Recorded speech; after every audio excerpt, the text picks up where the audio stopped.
Você já se pegou parado na calçada, olhando para dois restaurantes lado a lado? Um deles está completamente vazio, com os garçons conversando no balcão. O outro tem uma fila que dobra na esquina, com pessoas esperando pacientemente por uma mesa. Instintivamente, qual deles você assume que serve a melhor comida? Quase todo mundo escolhe o restaurante lotado, mesmo sem saber nada sobre o cardápio ou o atendimento. Por que fazemos isso? Por que a escolha de pessoas completamente estranhas tem tanto poder sobre as nossas próprias decisões?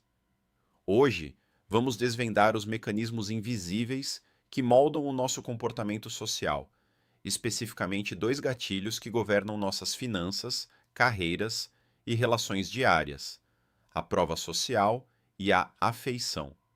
Prepare-se, porque entender como essas forças funcionam pode ser a diferença entre fazer uma escolha consciente ou ser silenciosamente levado pela correnteza. Essa dinâmica do restaurante é o exemplo perfeito do que a psicologia chama de efeito manada. No fundo, somos criaturas profundamente gregárias.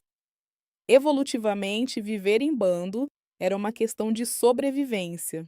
Se o grupo corria para uma direção, era melhor correr junto do que parar para analisar se realmente havia um predador por perto. Hoje, essa herança se traduz em um atalho mental muito simples.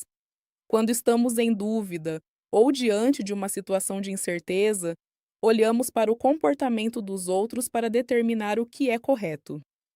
É uma forma altamente eficiente de reduzir a ansiedade da escolha.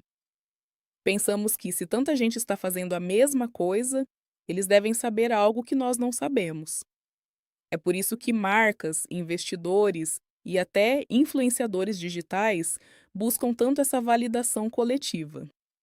E o mais fascinante é que esse mecanismo funciona de forma quase automática. Nós não paramos para refletir se a multidão está certa. Nós apenas queremos o conforto de não estarmos errados sozinhos. Mas o perigo mora justamente aí, não é? Quando transferimos a nossa responsabilidade de escolha para o grupo, abrimos espaço para grandes erros. No mundo dos investimentos, por exemplo, o efeito manada pode ser devastador. Vemos pessoas comuns correndo para comprar determinada criptomoeda ou ação simplesmente porque todo mundo está falando sobre isso nas redes sociais. A sensação de urgência e o medo de ficar de fora superam qualquer análise racional de risco. Exatamente. A prova social é, sem dúvida, a moeda mais valiosa do mercado moderno, mas ela precisa ser interpretada com cautela. No marketing digital, por exemplo, somos bombardeados por depoimentos de clientes satisfeitos, contadores de vendas em tempo real e selos de produtos mais vendidos.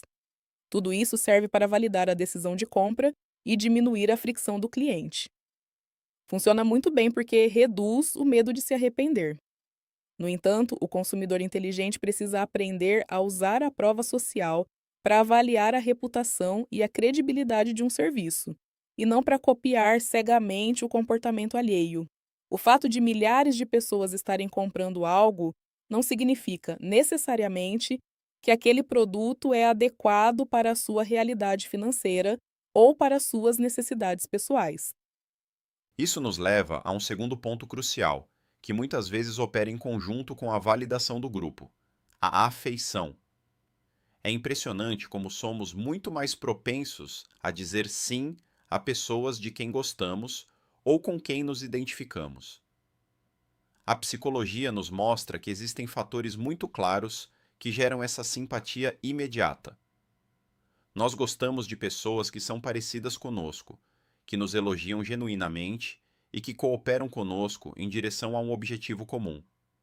Quando existe essa conexão, nossas defesas críticas parecem diminuir significativamente. Um vendedor simpático ou um negociador que sabe criar essa harmonia consegue fechar negócios que outros, talvez até mais técnicos, não conseguiriam. A afeição é a chave de ouro das relações comerciais e pessoais. Existe um conceito fundamental nas vendas que é a construção de rapport, ou seja, estabelecer uma relação de sintonia e confiança mútua. Quando encontramos pontos em comum com alguém, Seja um hobby compartilhado, a mesma cidade de origem ou até o mesmo time de futebol, criamos uma espécie de tribo instantânea. O cérebro interpreta essa similaridade como segurança. Pensamos que, se aquela pessoa é parecida comigo ou compartilha dos meus valores, ela provavelmente não quer me prejudicar. Por isso, as pessoas preferem comprar de amigos ou de profissionais com quem simpatizam, muitas vezes relevando pequenos problemas de preço ou prazos de entrega mais longos, simplesmente porque a experiência humana da transação foi agradável. E quando trazemos essa realidade para o contexto cultural brasileiro, isso se torna ainda mais evidente. O Brasil é um país historicamente caloroso, onde as relações interpessoais pesam muito nas decisões de negócios. Aqui, a recomendação pessoal, o famoso boca a boca, muitas vezes vale muito mais do que qualquer campanha publicitária milionária. Nós confiamos na indicação de um amigo ou de um familiar muito mais do que em um anúncio na televisão ou na internet. A prova social pessoal, que vem de alguém que já gostamos e em quem confiamos, tem um valor inestimável por aqui. Com certeza. A simpatia e o calor humano abrem portas no mercado brasileiro que a competência técnica isolada dificilmente abriria. Um sorriso genuíno, a capacidade de ouvir com atenção e o tratamento personalizado desarmam qualquer ambiente de negociação tenso. Por outro lado, justamente por sermos tão receptivos a esses estímulos sociais, também ficamos mais vulneráveis a táticas que exploram essa nossa necessidade de conexão. Pense nos sites de e-commerce que mostram mensagens como: três pessoas estão olhando este quarto de hotel agora, ou contadores regressivos de ofertas. Eles misturam a prova social com a urgência para criar uma pressão psicológica artificial, nos fazendo agir pelo impulso de não perder o que a maioria parece estar disputando. Diante de tudo isso, surge a grande questão: como podemos utilizar esses conceitos poderosos nas nossas vidas e negócios de forma ética, sem cair no terreno da manipulação ou da falsidade? Como construir conexões que sejam realmente saudáveis e produtivas para ambos os lados? A resposta está na autenticidade e na especificidade. Se você quer usar a prova social de forma ética para o seu negócio, faça o que chamamos de curadoria de prova social. Em vez de apenas mostrar números genéricos, apresente casos de sucesso reais, de pessoas que tinham exatamente os mesmos desafios que o seu cliente atual. Se você está negociando com uma pequena empresa familiar, mostre a ela como outra empresa familiar do mesmo setor resolveu o problema usando a sua solução. Isso é específico, é relevante e ajuda o cliente a se enxergar no processo.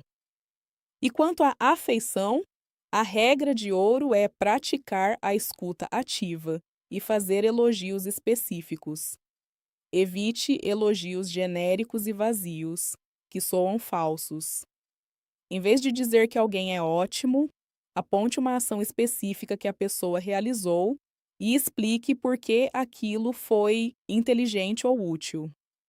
Isso demonstra atenção real e gera uma conexão legítima. Esse ponto sobre a atenção é fundamental. E para quem está do outro lado, como consumidor ou negociador, é preciso desenvolver um filtro que podemos chamar de alerta ao gosto disfarçado.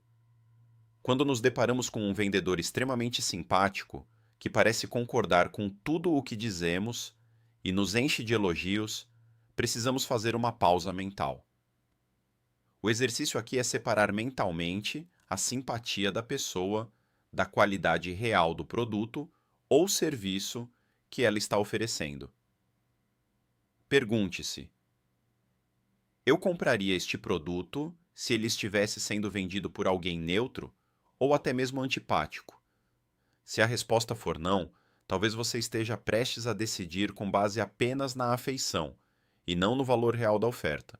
A similaridade deve ser usada com ética, destacando valores reais que compartilhamos e nunca inventando afinidades falsas apenas para agradar.